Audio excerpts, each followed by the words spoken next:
जोंनि गोबां फरायसाफ्रा सानो आं मानो थाब थाब बावगारो, आं मानो थाब थाब गोसोआव थाया, गोसोआव थायोब्लाबो मानो आं दसे समनि उनावनो बावगारफिनो। बेबायदि नोंथाङा सानदोंब्ला अरायबो गोसोआव लाखि, नोंथाङाबो बावगारो, आंबो बावगारो, गासैबो बावगारो, टपार्सफ्राबो बावगारो, फेलार्सफ्राबो बावगारो, जों बयबो बावगारो। मानोना बावगारनाया सुबुं हारिनि मोनसे मिथिंगायारि आखुथाय।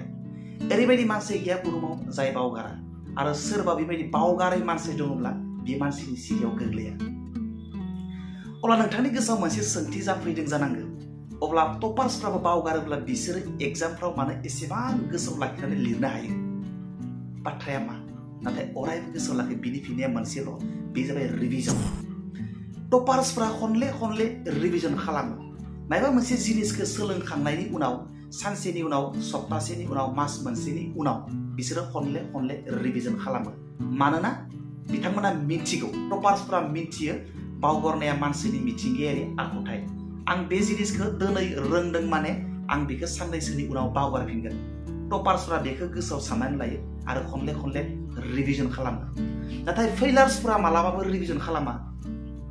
दिनै माबा मोनसे जिनिसखौ सोलोंबाय, बेखौ बावगारखागोना सिउरखा, बेखौ रिभिजन खालामनांगौ होननानै गोसोआव साननाय फैया आरो बेनि थाखायनो फेलार जायो।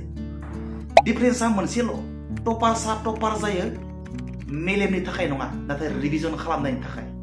आरो फेलार्सआ फेलार जायो मेलेमनि थाखाय नङा, बियो रिभिजन खालामैनि थाखाय।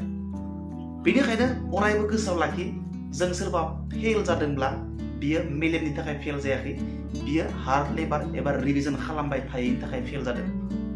अरायबो गोसोआव लाखि, सोरबा सासे स्टुडेन्टआ एग्जामाव टपार्स खालामदोंब्ला, कम्पिटिटिभ एग्जामाव क्वालिफाइ जादोंब्ला बियो मेलेमनि थाखाय मोनाखै, बियो हार्ड लेबार खालामदों, माने सानफ्रोमबो बियो रिभिजन खालामदों।